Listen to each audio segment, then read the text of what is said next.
تورکیا لەگەڵ ئەوەشدا کە هێشتا ئەندامی هاوپەیمانێتی ناتۆیە، بەڵام زۆرێک لە وڵاتانی ئەندامی ناتۆ وەها سەیری تورکیا دەکەن کە پێچەوانەی سیاسەتەکانی ناتۆ کار دەکات، نە هەرەوەندە بەڵکو بە مەترسیشی دەزانن بۆ سەر وڵاتەکانیان.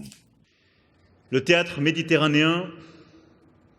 ناوچەی دەریای ناوەڕاست بۆ ئێمە لە ئێستا و تا چەند مانگی داهاتووشدا ناوچەیەکە وەک ئەرکێکی گرنگ دەمێنێتەوە بۆمان. لە ئێستا و لە داهاتووشدا گرنگە بۆ ئەوروپا. ئەم دەریا هاوبەشە پردێکە لە نێوان ئەوروپا و ئەو ناوچانەی ئابوزیان تیادان و هەروە دێ خراپتریش دەبن. ئەو گێرمە و کێشانەش مەترسی زیاتر بۆ فەڕەنسا دروست دەکەن وەک ئەوانەی لە وڵاتی شامەوە یان لە ناوی خاکی سووریاوە بینیومان. هەر ئەمەشە وەهای کردووە زۆرێک لە ئەندامانی ناتۆ و بە تایبەتی وڵاتانی ئەوروپایی بە شێوەیەکی تر لە پەیوەندیەکانی خۆیان لەگەڵ تورکیادا بڕوانن و لە هەمان کاتیشدا داوا لە تورکیا دەکەن کە پێویستە زۆر لە دۆسیەکانی بۆتە کێشە لە نێوانیاندا چارەسەر بکات. هاوڕاییەک هەیە لە ناو وڵاتانی ئەندامی یەکێتی ئەوروپادا کە پەیوەندیەکان لەگەڵ تورکیادا بەردەوام لە ژێر فشاردا. پەرەسەندنێکی زۆر هەن بە تایبەتیش لە ناوچەی دەریای ناوەڕاستدا لە پەیوەندی بە لیبیاوە کە ڕاستەوخۆ پەیوەندی بە بەرژەوەندیەکانمانەوە هەیە. تورکیا دەبێت ژمارەیەک دۆسیان چارەسەریان بکات تا ئەم ڕەوشەی ئێستا بڕوێتەوە کە ژینگەیەکی بێمتمانەیی بەرامبەر تورکیا دروست کردووە. ئێمە جەخت دەکەینەوە لەوەی تورکیا ڕەفتارە تاکلایەنەکانی خۆی لە دەریای ناوەڕاستدا ڕابگرێت. جابینەرانی عزیز، تورکیا و ڕۆڵی تورکیا لە ڕۆژهەڵاتی ناوەڕاست و لە باکووری ئافریکادا تەوەری سەرەکی بەرنامەی ئەم هەفتەیەی چاوی واشنگتنە. بۆ ئەو مەبەستەش میوانداری شیکەرەوەی سیاسی یەریڤان سەعید دەکەین بنکە لە واشنگتن. کاک یەریڤان، سەرەتا زۆر سپاس بۆ ئامادەبوونت. سپاس، خۆشحاڵم. لەگەڵ هەموو ئەو تێبینی و سەرنجانەی کە ئەوروپا هەی بووە لەسەر تورکیا، بە تایبەتیش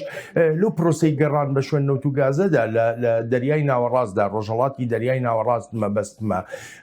تورکیا لەم یەک دوو ڕۆژەی ڕابردوودا ئاماژەی بەوە کرد کە ئەو پرۆسەیە هەڵدەپەسێرێت یاخۆ با بڵێین بۆ ماوەیەکی کاتی ڕای دەگرێت. پێت وایە فشارەکانی ئەوروپا ڕۆڵیان هەبوو بێ لەو بڕیارەی تورکیایە؟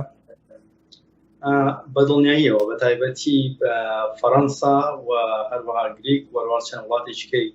ئەوروپا ئاماژیان بەوە کرد کە گەماروی ئابووری پێویستە بخرێتە سەر تورکیا بۆ ئەوەی لە ئەو گەڕان بە شوێن نەوت و غازەدا لە چەندوگەیشی نزیک نێوان تورکیا و هەروەها یۆناندا هەیە لە دەریای ئیجەدا کە بە شێوەیەکی یانی مێژووی جێناکۆ بووە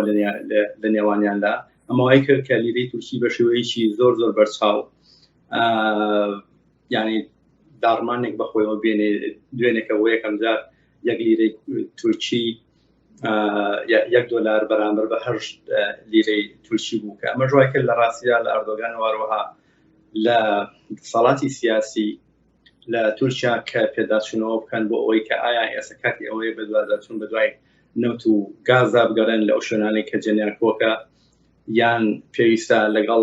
ئەو پرۆژە بڕۆن بۆیە کە بڕیاریان نا کە لەوانەیە ئێستا بە تایبەتی لە دوای ئەوەی کە تورکیا بڕیاریە ئایا سۆفیا بکە بە مزگەوت،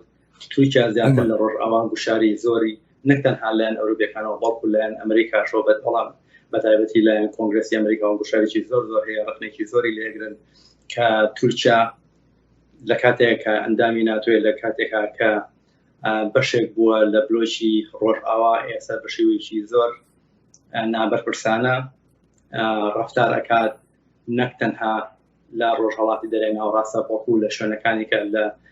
لە باکووری ئەفریقا وەروەها لە ڕۆژهەڵاتی ناوەڕاستیشا لە بەرەوە ئەمانە وای کرد ئەم شەرانەوەی کرد کە ئەردۆگان بە بڕیارەکەی بچێتەوە و بڕیارمەند دوای بخەن تاماوەشی کاتی. باشە کاگەریبانەگەری یارمەتی بێ هەتا ئێستا چەند جارێک هەم یەکێتی ئەوروپاوە هەم ئەمریکاش ینی پرۆژەی هەبووە، بەرنووسی هەبووە بۆ دانانی گەمارۆ و سزادان لەسەر تورکیا. ئێستا هەم یەکێتی ئەوروپاوە هەم ئەمریکا چەندێ ڕژدن لەسەرەوەی کە ئەو سزانە بسەپێنن بەسەر تورکیایە. فەڕەنسا بە تایبەتی ڕشتە وەروەها لێرەش بەڕاستی کۆنگرس و وەروەها تەنانەت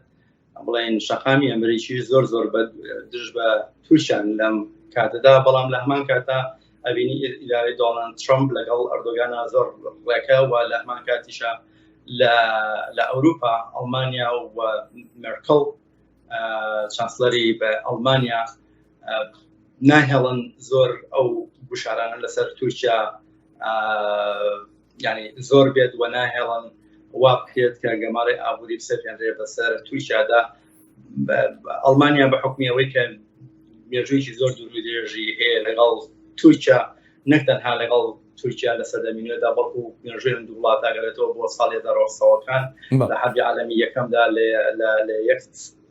سەنگەردا بوون واروەها ئەوەشمان لەبیر نەچێت کە ڕێژەیەکی زۆر تورک لە ئەڵمانیادا هەیە بێت وەگەر یەشەتی ئەوروپا بە پاڵپەشی بۆ نمونە ئەڵمانیا سزا بسەبێنێ بەسەر تورکیادا لەوانەیە بێتە هۆی ئەوەی کە دۆخی سیاسی واروەها کۆمەڵایەتی لە ئەڵمانیا بە شێوەیەکی زۆر زۆر خراپ تێکچێ لەبەرەوە ئەڵمانیا زۆر ئاگای لەمەیە و لە ئەمریکاش وەکو واسم کرد کۆنگرس بەڕاستی زۆر زۆر تووڕێ لە ئەمریکا و هەروەها لە تورکیا شەقامی بەڵێ لە تورکیا بەڵام ئیدارەی ترامپ تا ڕادەیەشی زۆر زۆر پشتگیری لە ئەردۆگانەکای بەوەنی ئەو پەیوەندیە نزیکەی کە لە نێوان ئەردۆگان و سەرۆکی ئەمریکا دۆنالد ترامپ هەیە وەکو لە کتێبەکەی جۆن بۆڵتن باس کرا کە ڕۆژانە زۆر جار هەبووە بە سەعات و سەعات ئەم دوو سەرۆکە قسەیان بەیەکەوە کردووە لەبەرەوە بە بڕوای من هەتا وەکو دۆنالد ترامپ لەسەر حکوم بێت تورکیا ئەتوانێت بە شێوەیەکی زۆر بەرچاو ئەو سیاسەتانەیە کە ئێستا هەیەتی لە ڕۆژهەڵاتی ناوەڕاست و لە باکووری ئەفریقا بتوانێت بە شوێن ئامانجەکانیدا بڕوا لە برۆ هیچ بەستێک نییە ئەوەی شتێکە زۆر زۆر گرنگە لە ئاماژی بێبم هەرچەند کۆنگرس گوشاری زۆرێکە بەڵام لە سانەوە دووهەشتی سیاسەتی دەرەوەی ئەمریکا لە شەر دەسەڵاتی سەرۆکی ئەمریکای و باشە کاک یەریڤان ئەگەر هاتوو هەم یەکێتی ئەوروپا لەبەر ئەو هۆکارانەی کە جەنابە داماژۆ پێکردن نەیانتوانی سزاکان بەسەر تورکیادا بسەپێنن و کۆنگرسی ئەمریکاش بە هەمان شێوە چ شتێکی تر هەیە کە ببێ بە کارتی فشار بەسەر تورکیاوە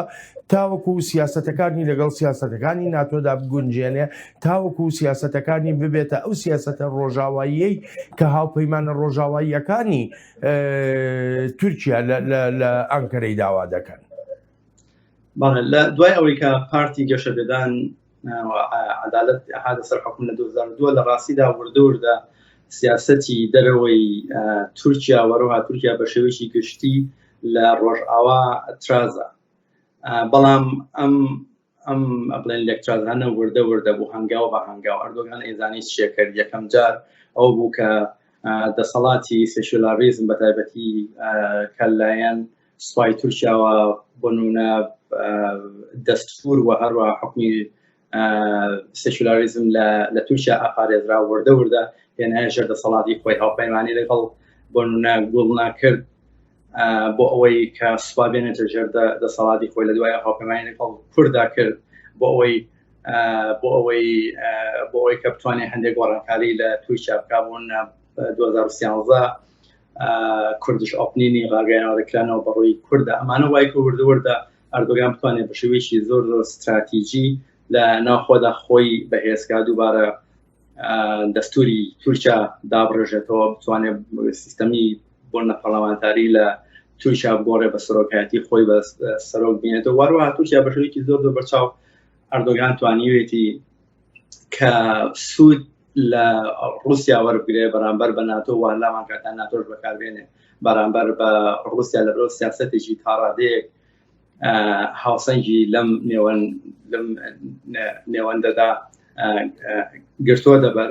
و بە حکمی ئەوەی کە تورکیا ئێستا سەرکردایەتی باڵی ئیسلامی خوان موسلیمانەکە لە ڕۆژهەڵاتی ناوەڕاستدا ئەوەروان لە باکووری ئەفریقادا پێ ناچێت سیاسەتی دەرەوەی تورکیا لەگەڵ ڕۆژئاوا لەگەڵ ناتۆدا یەک بگرێتەوە لەبەرەوە ئەم دوو دیدە زۆر جیاوازن لە یەک و هەروەها ئەردۆگان کە ئێستا خۆی بە سەرۆیشی هەموو ئومەی ئیسلامیە زانێ و ڕۆژئاواش بە شێوەیەکی گشتی کێشیان لەگەڵ ئیسلامی سیاسیە هەیە و تورکیا ئیسلامی سیاسی وەکو ڕەهەندێکی زۆر گرنگ لە سیاسەتی دەرەوەدا دەبینێ بۆ ئەوەی کە بە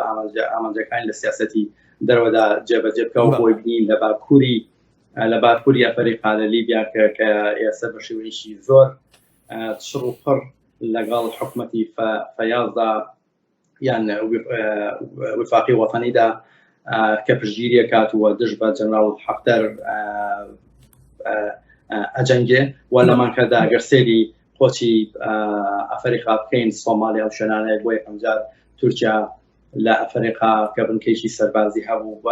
وەکوتم ئەمانە هەمووی بەڵێ کاک یاریبان وڵاتانی ڕۆژاوا و بەتایبەتیش ئەمریکا تا چەندێکی تر پش و درێژە بێ بەرامبەر بەو نزیکبوونەوەی نێوان ئەنکەرە و مۆسکۆ کە هەیە ئێستا لە ڕاستیدا ینی پەنتاگۆن واتە وەزارەتی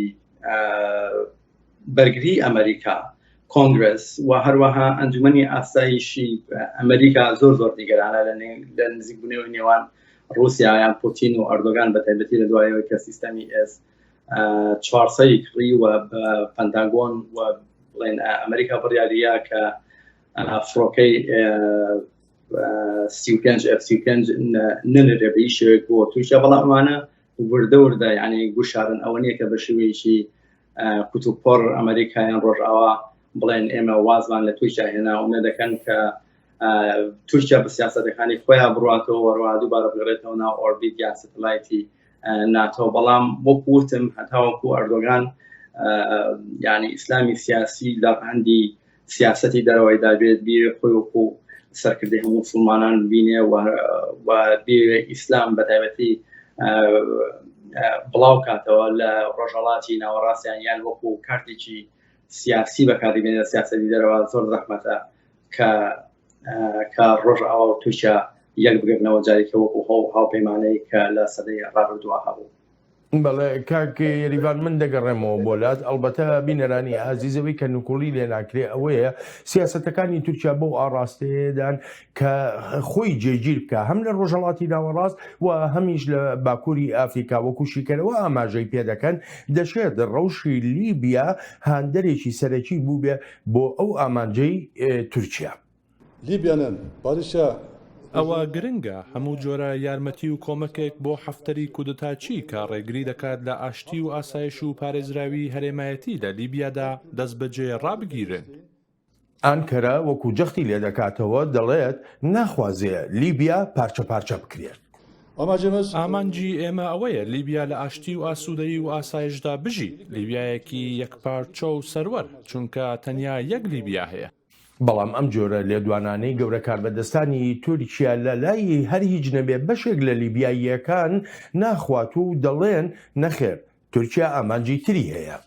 الآن أردوغان يريد أن يضرب عصفورين بحجر واحد. ئەردۆغان دەیەوێت بە بەردێک دوو چۆلەکە بکوژێت تەرۆریستان دەگوێزێتەوە بۆ لیبیا لە بری ئەوەی لە تورکیا بیان هێڵێتەوە و ئەگەر لە لیبیا سەرکەوتوو بێت ئەوە دەست بەسەر هەموو شتێکی وڵاتەکەدا دەگرێت بە نەوت و گازەکەشمانەوە و هەروەش بنکە لە بەرامبەر هەموو وڵاتانی دراوسێدا دەنێت. کاگەریبان دەگەڕێمەوە بۆ لای جەنابەت ئەوەی کە ئێستا تورکیا هەم لە ڕۆژهەڵاتی دەریای ناوەڕاستدا دەیکاوە هەم ئەوەی کە لە لیبیاشدا دەیکا هیچ پەیوەندیەکی هەیە بە سیاسەتی ئابووری تورکیاوە بۆ خۆت دەزانی تورکەکان زیاتر ئاماژە بەوە دەکەن کە بەرژەوەندی ئابووریان هەیە لەم دۆسییانەدا چۆن؟ بەدڵنیاییەوە چونکە تورکیا پێش ئەوەی کە قەزافی ڕژێمی قەزافی لە ناوچی یەکیشەکە بوو لە گەورەترین وەبەرهێنەرەکان لە لیبیادا و ئێستا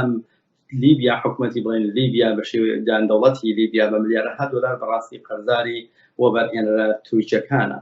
و لیبیا بە شێوەیەکی گشتی شوێنێکی زۆر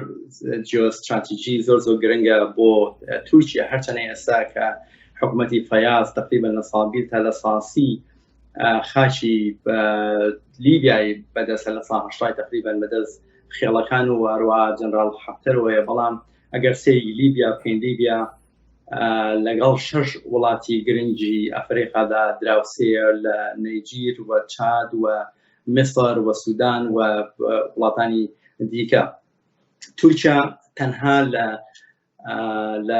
لە لیبیادا وەبەرهێنانی نییە وەنایە وەبەرهێنان بکە لە چەند ساڵی ڕابردوودا بەتایبەتی لە 2005ەوە تورکیا سیاسەتی کردنەوەی هەبوو بەڕووی ئەفریقادا ئەو بوو باڵێزخانەکانی لە ئەفریقا بە شێوەیەکی زۆر زیاد کرد لە 2002 ئەوانە تەنها 12 باڵێزخانە لە ئەوروپا لە ئەفریقا هەبوو بەڵام ئێستا کە سەیری بکەین زیاتر لە 42-43 باڵێزخانە لە 54 وڵاتی ئەفریقادا هەیە. ئەمە یەک. دووەمیان تورکیا بە شێوەیەکی زۆر گشتی و هەروەها بە شێوەیەکی زۆر چرۆپڕ وەبەرهێنانی لە چەندین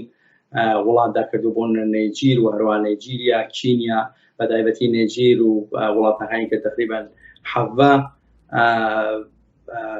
ڕێکەوتنی لە بواری وزەدا کردووە و ئەزانین کە تورکیایەک لە وڵاتانی کە لە ڕووی سەرچاوەی وزەوە زۆر لاوازە لە ساڵ 53 نەوت و گاز لە وڵاتانی دیکەوە دەهێنێتە ناو خۆی تورکیا و بە شێوەیەکی زۆر پشتبەستووە بە ئێران و واروەها بە رووسیا. لەبەرەوە تورکیا لەگەڵ ئەوەی کە بەرژەوەندی ئابووری زۆری هەیە بەڵام لە هەمان کاتدا ئەو مەکتەبانەی کە پێشتر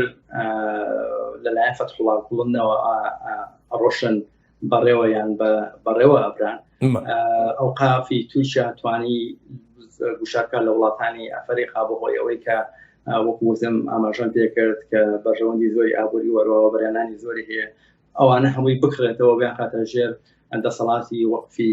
تورکیا و لە ڕێگەی یارمەتی مرۆیی واروەها لە ڕێگەی خوێندنەوە بتوانێت تاسیری نەک تەنها ئابووری بەڵکو لە کەلتوری بکات لەگەڵ وڵاتانی ئەفریقادا. ئەمە زیاتر بوون لە سۆماڵا ئەبینرێت واروەها لە ئەسیوبیا ئەبینرێت لە چینیا ئەبینرێت لە نێجیر و هەروەها وەکو پێشتر ئاماژەم پێیا ئەگەر بێت و تورکیا بتوانێت جەپی خۆی لە لیبیا بکاتەوە ئەوە بێت بە گەورەترین دەرچە بۆ ئەوەی کە تورکیا بتوانێت بچێتە ناو دڵی ئەفریقا و ئامانجە سیاسی و واروە ئابوووریەکانی خۆی بەدەست بێنێ لە ئەفریقادا. بەڕای جەنابەت ئەم چوونەی تورکیا بۆ ناو لیبیا چەندە پەیوەندی هەیە بە مەسەلەی تێرۆریزمەوە. ئێمە جۆمان لە لەشکری نیشتیمانی لیبیا ئەوەی کە خەلیفە حەفتەر سەرکردایەتی دەکا ئاماژە بەوە دەکەن کە دەڵێ تورکیا تێرۆریستان دەگوێزێتەوە بۆ ناو لیبیا وەک لەوەی لە ناو تورکیا بیان هێڵێتەوە. ئەمە چۆن لێک دەدرێنەوە؟ ڕاستە تقریبان تورکیا بە پێی خەڵاتنێکی پەنتاگۆن تا 3000 تا 4000 لە ئیسلامیەکانی لە سووریاوە گەزاوەتەوە بۆ شاری ترابلوس و لە ئێستا لێ ئەجەنگیان تقریبان 100 تا 200 کەسیان تا ئێستا لێ کوژراوە دژی جەنرال حەفتەر. لە ڕاستیدا جەنرال حەفتەر زۆر نزیک بوو لەوەی کە بە تەواوەتی ترابلوس بگرێت و حکوومەتی وفاقی نیشتیمانی لە ناو بات و دەست بەسەر پایتەختدا بگرێت بەڵام ئەوە بوو لە دیسەمبەری ساڵی ڕابردوودا تورکیا بە شێوەیەکی زۆر بەهێز هاتە ناوە و لە ڕێگەی دابینکردنی لۆجیستیک واروەها تەقەمەنی واروەها فڕۆکەی بێفڕۆکەوان بۆ حکوومەتی نیشتیمانی توانیەوە بوو کە جەنرال حەفتەر تا ڕادەیەک دوو بخاتەوە لە تریپۆلی و ئێستا شەڕەکەن لە نزیک سرتە و لە ئەم شوێنانەدایە. بەڵام بەدڵنیاییەوە جۆزانەوەی ئەو چەکدارانە لە سووریاوە بۆ تریپۆلیان بۆ تا ترابلوس کاریگەری زۆری هەبوو و تورکیا توانی ئەوانە بەکاری بێنێ. وەروها چەند هەندێک راپۆرت ئاماژە بۆ دەکەن و چەند ئاگادارکردنەوە گەیە کە تورکیا لەوانەیە هەندێک خەڵک لە سۆماڵ بەکاربێنێ لە لیبیا خەڵک لە بۆنەگەنجی خەڵک سۆماڵی ببات لەوێ شەڕکان دژی جەنرال حەفتەر لە برەوەی کە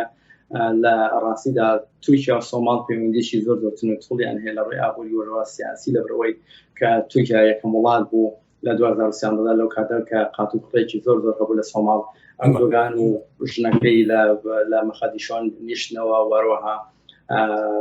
چەندین ملیۆن دۆلاریان پێشکەش و بۆ هاوکاری کرد بۆ هاوکاری مرۆڤایەتی بۆ ئەوەی کە خەڵکی سۆماڵ ڕزگار بکەن وەروە قوتابخانەیان کردەوە و خەستەخانە و نەخۆشخانە ئەم شتانش. ئەم فشارانەی کە ئێستا هەیە لەسەر تورکیا بەڕای جەناب دوایان لێرەکە یانوان لە تورکەکان دەکا کە لە لیبیا بکشێنەوە. لە ڕاستیدا تورکیا لیبیا وەکو حوقێکی استراتیژیە بیان قوڵای استراتیژی ئەبینێ لەبەرەوەی یعنی پێگەیشی جیۆستراتیژی زۆر گرنگی پێەیە. یەکەم بەرامبەر بە وەکوتم بۆ بڵاوبوونەوەی بەناو ئەفریقادا زۆر گرنگە، وەروها بەرامبەر ئەوروپاش و بەتایبەتی بەرامبەر بە یۆنان کە لە کێشەدان لە ساڵی 1920ەوە هەتا ئێستا. وهروەها لیبیا زۆر گرنگە بۆ پاراستنی بڵێن ڕۆژهەڵاتی دەریای ناوەڕاست و تایبەتی کە تورکیا بە شوێن نەوت و بە شوێن گازاگەرە تورکیا ئەگەر بتوانێت لێ ینی جێپی خۆی بکاتەوە نەکشێتەوە گوشاری زۆری بۆ نەهێنن ئەوە یا قورسایەکی زۆر ئەیە بە تورکیا لە ڕووی دیپلۆماسی و لە ڕووی سیاسیەوە کە ئەتوانێت بەکاربێنێت لە داهاتوودا لە گفتوگۆکانیان لەگەڵ یەکێتی ئەوروپا و لەگەڵ وڵاتانی دیکەدا بۆ ئەوەی کە ڕێکوتێکی باشتر بەدەست بێنێ بە تایبەتی لە بواری وزەدا. لەگەڵ ئەوەشدا کە لە تورکیادا قەیرانێکی ئێجگار قوڵی ئابووری هەیە، قەیرانی دارایی هەیە، لیرەی تورکیایی بەرامبەر بە دۆلاری ئەمریکایی تێکشکاوە، نرخەکەی ینی زۆر دابەزیوە. تورکیا چۆن دەتوانێت لەم قەیرانە ئابووریەدا ئەم هەموو بەرەی شەڕەی هەبێت لەو ناوچەی جیهاندا لە ڕۆژهەڵاتی ناوەڕاست وە لە باکووری ئەفریکاش؟ لەگەڵ ئەوەی کە لیرەی تورکی لە ڕاستیدا هاتوۆ خوار، بەڵام ئابووری تورکیا یەکێکە لە بەهێزترین ئابووریەکان لە جیهاندا. تورکیا یەکێکە لە وڵاتانی G20 گروپی 20 و ئابووری ئەوروپا ئابووری تورکیا لەسەر جیهاندا لە ساڵ بڵێن 16 یا تقریبا 19 ماوەرە بۆ تورکیا لە ڕاستیدا لە ڕووی ئابووریەوە زۆر باشە، بەڵام ئەگەر بێت و تورکیا ئاگای لەوە نەبێت کە چۆن پارەکانی بەکارهێنێ بە تایبەتی بۆ ئەوەی کە ئامانجەکانی لە ڕووی سیاسەتی دەرەوە بەدەست بێنێ، ئەو کاتە وەکو ئێرانی لێ تا ڕادەیە. ئێران لەگەڵەوەی کە لە ڕووی ئابووریەوە وەزعی زۆر باش نییە، بارودۆخی ناوخۆی زۆر باش نییە، بەڵام ئەمە ژوای نەکردووە لە ئێران کە دەست بەرداری هەندێک سیاسەتی گرنگی و استراتیژی بێت بە تایبەتی لە ڕۆژهەڵاتی ناوەڕاست و وەروەها لە یەمەن و لە شوێنەکانی دیکەدا. لەبەرەوە زۆر جار لە ڕاستیدا لەگەڵ ئەوەی کە بارودۆخی ئابووری خراپە، بەڵام ئەمە زۆر کاریگەری نابێت لەسەر ئامانجە دیاریکرا و استراتیژیەکانی دەوڵەتان لە جیهاندا. لەبەرەوە پێم وایە تورکیا بە هەمان شێوە بە ڕێچکەی ئێران و وڵاتانی دیکەدا ئەڕوا و بەردەوام بێت لەوە بەرهێنان واروەها بڵاوبوونەوەی فکری ئیسلامی سیاسی لە وڵاتانی ئەفریقا و ڕۆژهەڵاتی ناوەڕاستدا. بەڵێ کاک یەریڤان، من ڕێمەوە بۆ لە هەڵبەتە بینەرانی ئازیز لە ناو جیهانی عەرەبیدا کاردانەوەکان ئێجگار زۆرن بەرامبەر بەو سیاسەتانەی تورکیا لە لیبیادا بە ئەندازەیەک جیاوازە کە دەگرێت بگوترێ جیاوازیەکی ئێجگار زۆر هەیە لەو کاردانەوانەدا لەسەر دۆسەی چوونە ناوەوە یان لەشکرکێشی تورکیا لە سووریادا لەگەڵ ئەوەی کە لە لیبیادا دەیکات. بۆ وڵاتی میسرم پشتڕاست کردوێتەوە کە شانشینی عەرەبستانی سعودیە پشتیوانی تەواوەتی هەڵوێستی میسر دەکات لە لیبیا و بە هەمان شێوەش بۆ ڕاگەیاندنەکەی قاهیرە هەڵوێستی وڵاتەکەم سووربوونە لەسەر گرنگی چارەسەریەکی ئاشتیانەی ڕەوشی لیبیا لە ڕێوتوێژی ئاشتیانە و ئاگربەستەوە. لەگەڵ هەموو ئەو کاردانەوانەی کە هەن، بەڵام پێدەچێت هێشتا تورکیا سوور بێت لەسەر هەڵوێستەکانی خۆی لە ناوچەکەدا و بەتایبەتیش لە سووریادا. ئێمە لە سووریادا دەمێنینەوە تا ئەو کاتەی گەلی سووریا دەگات بە ئازادی و ئاشتی و ئاسایش. کاگێریڤان دەگەڕێمەوە بۆلات ئەڵبەت هەر وەکو باسیشمان کرد لە بەرنامەکەدا وەکو جۆشمان لێبوو کاردانەوەکان لە جیهانی عەرەبیدا بەرامبەر بە تورکیا زۆرن لەسەر لیبیا، بەڵام هەمان ئەو جۆری کاردانەوانەمان نەبینی بەرامبەر بەو لەشکرکێشەکانەی کە تورکیا دەیکا لە سووریادا بۆ نمونە یا ئەوەی کە ئێستا لە هەرێمی کوردستانی عێراقا دەیکات. ڕاستە تورکیاەوە وڵاتانی عەرەبی لە چەند ساڵی ڕابردوودا بەڕاستی دوو دیدی زۆر جیاوازیان هەبوو بۆ ڕۆژهەڵاتی ناوڕاست و بۆ باکووری ئەفریقا لەلایەک سعودیە وەروەها ئیمارات کە زۆر دژی ئیسلامی سیاسین بەڵام نامان کاتا قەتەر و تورکیا دەستیان حسۆدنان دەستێک و هەوڵی بڵاوکردنەوەی فکری بە ئیسلامی سیاسین لە وڵاتانەدا لەبرەوەمە ئەم دوو بەرەیە دژ بە یەک وەستا و نەک تەنها لە ڕۆژهەڵاتی ناوەڕاستە بەڵکو زیاتر ئەبینرێت لە شوێنێکی وەکو تورکیا بۆ نمونە جەنەرال حەفتەر لەلایەن سعودیە و مصر و ئیماراتەوە پشتگیریی زۆر زۆرەکرێ و لەو لاشەوە قەتەر و تورکیا پشتگیری حکومەتی فایاز ئەکەن کاردانەوەکان بۆچی وەکو یەک نەبووە لەبەرەوەی لە ڕاستیدا لیبیا دراوسەی میسرە و لە هەمان کاتدا سووریا تا ڕادەیەک لە ڕێی هاوپەیمانیەوە هەرچەنە بەشێکی جیهانی عەرەبیە بەڵام هاوپەیمانەتی زیاتری لەگەڵ ئێران وەروان لەگەڵ ڕووسیادا هەبوو لەبرەوە سعودی و بەتایبەتی ئیماراتیەکان زۆر بەلایەنەوە گرنگ بوو کە تورکیا نەتوانێت دەست بخاتە نێو کاروباری باکووری ئەفریقادا لەبرەوە وەکو ئەبینین کە ئیمارات بە شێوەیەکی زۆر بەهێز پشتگیری هێزەکان جەنەرال حەفتەر ئەکات لە ڕووی عسکەری و لە ڕووی مادی و هەروەها بە شێوەیەک لە ئاسمانیشەوە لەبرەوە ئەمە وای کردووە کە تورکیا و وەروە وڵاتانی کەندا بەتایبەتی وڵاتی کە باسم کرد سعودی و ئیمارات کە سیاسەتێکی زۆر دژبەیەکیان هەبێ و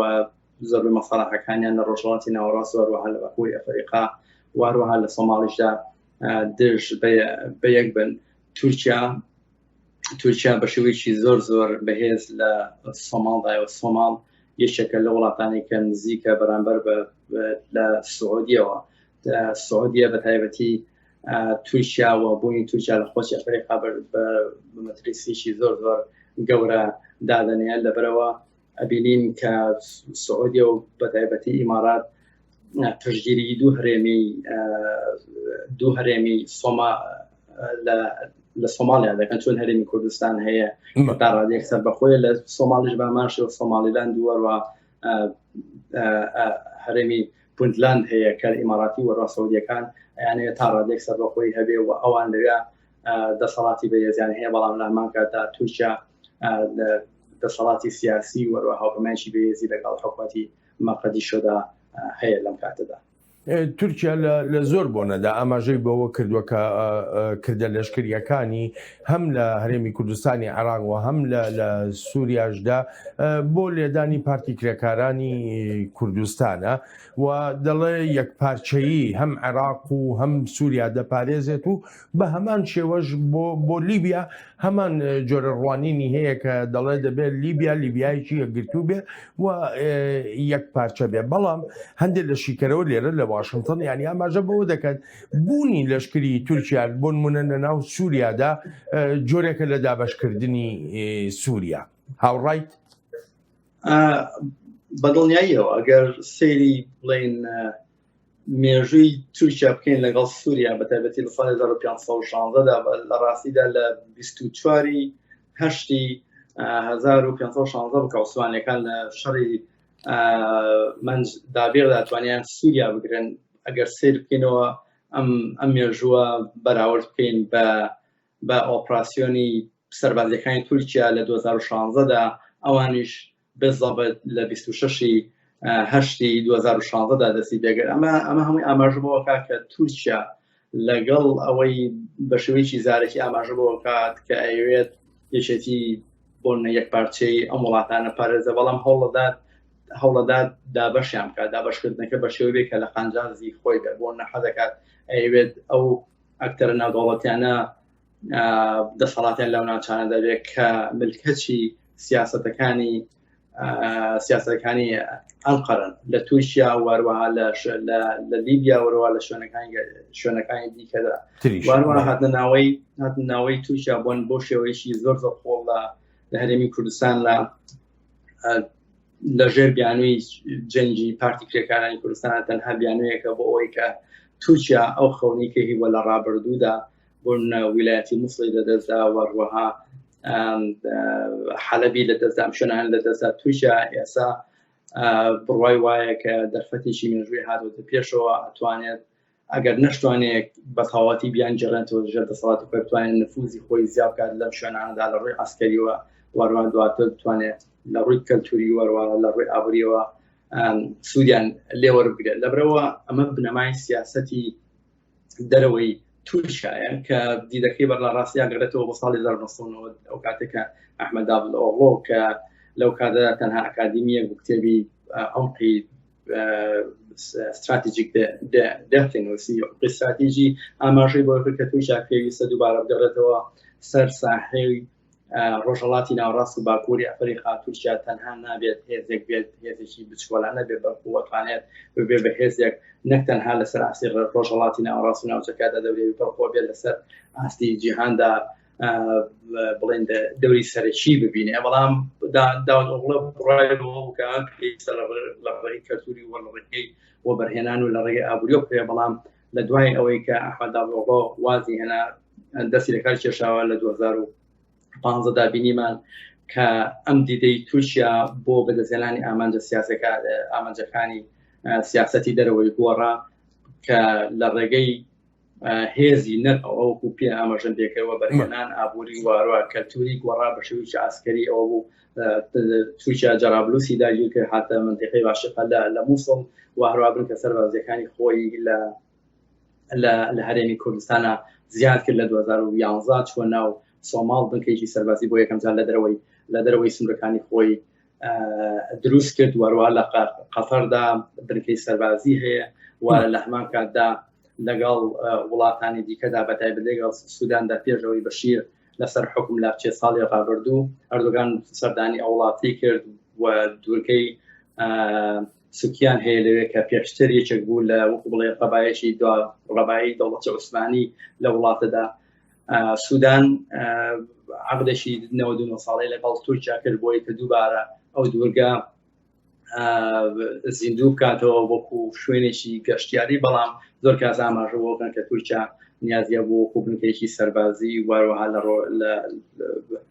لە ڕێگەی بەحرەوە بەکاربهێنرێت بۆ ئەوەی کە نفوزی خۆی بەسەر هەموو ناوچەکەدا زیاد بکات. بەڵێ لەم بەرنامەیەدا چەند جارێک ئاماژە بە گرنگی استراتیژیەکەی تورکیا کرد، ینی لەگەڵ کۆمەڵگەی نێونەتەوەییدا بۆ بەخۆشت دەزانی کۆمەڵگەی نێونەتەوەی ئێستا کۆمەڵێک ناڕەزایی هەیە دەیە بە هەر شێوەیەک بێ لەگەڵ تورکیادا بگەنە چارەسەرێکی یەکلاکەرەوە لە ڕێی دیالۆگەوە بیا لە هەر ڕێگەیەکی ترەوە بێ. پرسیارەکەم لێرەدا زیاتر سەبارەت بە هەرێمی کوردستانی عێراق و بە کوردیشە لە سووریادا. پێ دوایە ئەم جارش کورد هەم لە عێراق بۆ هەم لە سووریادا وەکو کارتێکی فشار بەکار بهێنرێت لەلایەن کۆمەڵگەی نێونەتەوەیە بۆ گەیشتن بە چارەسەر لەگەڵ تورکیادا؟ بەدڵنیاییە و بەداخەوە لەبەرەوەی کە کورد ئەکتەرێکی ناوەڵەتی و هەروە خاوەنی سەروەری خۆی نییە، هەموو کاتێک بە درێژایی مێژوو بەکارهێنراوە بۆ ڕێکەوتن لە بینی زل هێزەکان و هەروە هێزە ناوچەیەکاندا لە ساڵی 1920 تا ئێستا. ئەوە مێژووی کورد بۆ هەر کاتێک کورد کە پێویستیان پێی بوو بێت بەکارهێنراوە بەرامبەر بە ئەو وڵاتانەی کە دژ بە بەرژەوەندەکانی ڕۆژاوە وەستاون بە شێوەیەکی کاتی کورد بەکارهێنراوە و یارمەتی دراوە بۆ ئەوەی کە ڕوبەڕووی ئەم وڵاتانە بێتەوە کە لە ناویاندا دەژی تورکیا، سووریا، عێراق، واروە ئێران. بەڵام لە دوای ئەوەی کە ئەو وڵاتانە ناچار بوون زانیویانە ناتوانن بەرامبەر بە هێزە گەورەکان و سوپەرپاوەرەکان لە جیهاندا بوەستن، تا ڕادەیەک نەرمیان نواندووە و لە نیوەی ڕێگا گەشتون بە یەکوە جۆرە ڕێکەوتنێک لە نێوانیانە هەبووە بەرامبەر بەوەی بۆ نمونە ڕۆژهەڵاتی وڵاتانی ڕۆژئاوا ئەوروپا بیا ئەمریکا بیا هەر شوێنی کە بێت واز لە دەستبەرداری کورد بێت یارمەتیان نەدات بۆ ئەوەی کە ئەم وڵاتانە ئەوە خۆیان بمێنەوە بە یەکپارچەی بمێنەوە. لەبەرەوە تەسەوڕەکەم ئەگەر بێت و تورکیا لەگەڵ ئەوروپا وەروە لەگەڵ ئەمریکا نەگەنە ڕێکەوتنێک، ئەو کاتە لە ڕاستیدا کورد لە ڕێگەی بە شێوەیەکی بەرچاو وەکو کارتێکی گوشار لەوانەیە بەکاربهێنرێت دژ بە تورکیا وەروە دژ بە وڵاتانی دیکە. بەداخەوە کە یعنی جوگرافیای کورد وایە هەر کاتێک ئەلێکترازانێک هەبووە لە نێوان ئەم وڵاتانە وەروە ڕۆژئاوا ئەو کاتە کورد توانیوێتی تەنها لە ناو ئەم یەکترازانانە هەندێک جێگە بۆ خۆی بکاتەوە و بتوانێت ئیسفادە یان سوود لە ئەو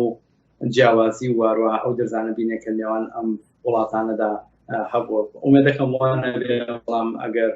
سەیری مێژوو پێین مێژوو هەمووی پڕە لە ئەم جۆرە ئەزمونە پاڵانە بۆ کورد و وەروە بۆ ناوچەکە. کورد لە ئێستا دەتوانێت چی بکات کە بتوانێت بەرژەوەندیەکانی خۆی بپارێزیە لەم هەموو قەیران و جێرم و کێشەی کە هەیە لە ناوچەکەدا؟ ئەگەر ئاماژە بۆ کوردی عێراقی خێلەوە ئەگەر بتوانێت بگاتە ڕێکوتنیشی باش لەگەڵ بەغدادا ئەوە تا ڕادێک دەتوانێت ئەو سەروەرەی کە هەیە پارێزە لەبرەوە لە ڕاستیدا ئێستا ئەوەی کە بینین کە تورکیان زیاتر لە 14 بنکەی سەربازی لە هەرێمی کوردستانە هەیە 4-5 بنکەی سەرباز ئۆفیسی دەستگای جاسوسی تورکیا هەیە لە هەرێمی کوردستانە نەک تەنها بڵین لە ڕاستیدا ینی چەند ساڵی ڕابردوو تەنها تورکیا لە ناوچەی زیاتر بامەڕنی و هەروەها پارێزگای دۆخەکە بوونی هەوە بەڵام ئێستا بە شێوەیەکی زۆر خۆڵ هاتوۆتە ناو نەک تەنها پارێزگای دۆ بەڵکو و پارێزگای هەولێر وەکو دەبینین تورکیا ئەوەنە دەست ڕۆشۆکە ئێستا خەڵک لەسەر چای ئەزمەر و ناوچەی شار باژێردا شەهید دەکات. لەبەرەوە ئەگەر هەرێمی کوردستان نتوانێت بگاتە ڕێکەوتنیەک لەگەڵ بەغا کە ڕێکەوتنێک بێت بەڕاستی کە لە چارچێوەی ئەو دەستورابێک کورد لە 2005 دەنگی پیاوە بەڕاستی ناتوانێت بەرامبەر هێزێکی وەکو تورکیا بۆستێ لەبەرەوە ناچارە حکوومەتی هەرێمی کوردستانیان کورد ئێستا کە بێدەنگی هەڵبژاردووە بەرامبەر بە لە کێشەکانی تورکیا لەم کاتەدا بەڵام ئەگەر بتوانێت وەکو بامەژەبیان لەگەڵ بەغا بکەوێتە ڕێ بتوانن نەتەوەیە گرتوەکان دومنی ئاسایش بەکاربیان بتوانن فشار بکەن لە ڕێگەی کۆمەڵگای عەرەبی وەروە هاوپەیمانی لەگەڵ وڵاتانی عەرەبیا بەستنەوە چێ بتوان تا ڕادەیەک سنوور بۆ بدەشێر کێشەکەی تورکیا دابێن. بەڵام باش ئەمە بۆ کورد کێشەکە لە ڕاستیدا ئەوەیە کاک بڵێن ئەوەیە کە تورکیا چووە هەر شوێنێک لە ڕاستیان نایە ینی بکشێتەوە ساڵ 1974ەوە لە قوبروسای هەتا لەگەڵ ئەوەی کە زۆر گۆشاری نێودەوڵەتیە بۆ ئەمریکا دژی وەستاوە یەکێتی ئەوروپا بەڵام ناچاریان نەکردووە کە لە قوبروسا بکشێتەوە. باشە ئەمە بۆ کورد لە عێراقدا وەکو جەنابەت ئاماژەوە پێکرد ئەی بۆ کورد لە سووریا کورد بۆ سووریا لە ڕاستی لەڕۆی کە وەزعی سووریا هەتا ئێستاش لە کێشمێکی زۆرایە و چەندین جەنگی ناوخۆ لە هەمان کاتدا بەڕێوە چەند کورد دژی داعش و لاوان کاتدا دژی ئەو پرۆکسیانە یان ئەو گروپە چەکداران کە لایەن تورکیا پشتگیریەکرێن و لاوان کاتدا دژی ئەسەد زۆر زەحمەتە ینی بڕوانی بیر بکەیتەوەی ئایا باشترین چارەسەر بۆ کورد چی بێت بەڵام ئەگەر بتوانن لەگەڵ ئەسەدا بکەونە ڕێکەوتن لە بەرەوەی کە تا ئێستاش ئەسەد بڵێن دەوڵەتێکە وەروە حکومەتێکە کە لە ڕووی یاسای نێودەوڵەتی وەروە لە کۆمەلگای نێودەوڵەتیە لە بڵێن ناسراوە وەروە دانیپیانراوە ئەگەر بێت و بکەونە ڕێکەوتنێک بەڵام ڕێکەوتنەکە لەلایەن بڵێن کەسی سێمەوە یان لایەنی سێمەوە سەرپەرشتی بکرێت بۆ ئەوەی کە جێبەجێ بکرێت ئەوە باشترین ینی چارەسەرە بۆ کورد بەڵام ئەگەر بێت و تەنها ڕێکەوتنێک بێکرد نێوان ئەسەد و لە نێوان کوردە ناوەندگیری هیچ کەسی تیانە بێ بۆ نەتەوەیەکەکان لایەنی ئەمریکا یان رووسیا ئەو کاتە لە کاتێکا بتوانن وەکو پێشووتر چەندین ڕێکەوتن نێوان کورد وەروە حکومەتەکانی پێشودا هەبووە بەڵام لەبرەوە لایەنی سێم نەبووە کە بتوانێت وەکو حاکمیەک یان وەکو ئەکتەرێکی سەرەکی بەسەر ئەم ڕێکەوتنانەوە بێت هەر کاتێک ویسپێتیان پەشیمان بوونەتەوە کورد گەڕاتەوە خاڵی سفر لەبەرەوە کورد ئەبێ زۆر ئەگەر بێت و ڕێکەوتن کا بێ ئەبێ زۆر ئاگایی گرنگە بێت وەرەوە لە هەرێمی کوردستانیش لە ڕاستی ئەگەر بێت و لەگەڵ بەغدا ڕێکەوەن زۆر ئەگەرنگە ئەمریکا وڵاتانی ئەوروپا یان نەتەوەیەکردوەکان یەکێک بێت لەو کەسانەی کە بەسەر ئەم ڕێکەوتنانەوە لە نێوان ئەو دوانەدا. بەڵێ کاگێریڤان زۆر سوپاس دەکەم بۆ بەشداریت لە بەرنامەی ئەم هەفتەیەی چاوی واشنگتندا سوپاس و پێزانینم. هەڵبەتە ئازیزانم سوپاسی بێپایانم بۆ ئێوەی ئازیزە کە تا ئێستا لەگەڵماندا ماونەتەوە تا بێگەشتنەوەی داهاتوو بەرنمەیەکی نوێی چاوی واشنگتن ڕێز و خۆشەویستی ستافی بەرنامە هەروەها هی خۆیشم بەڵێن ساڵح بەسەر بفەرمونون هەر لە خۆشیە جەتان دێڵی.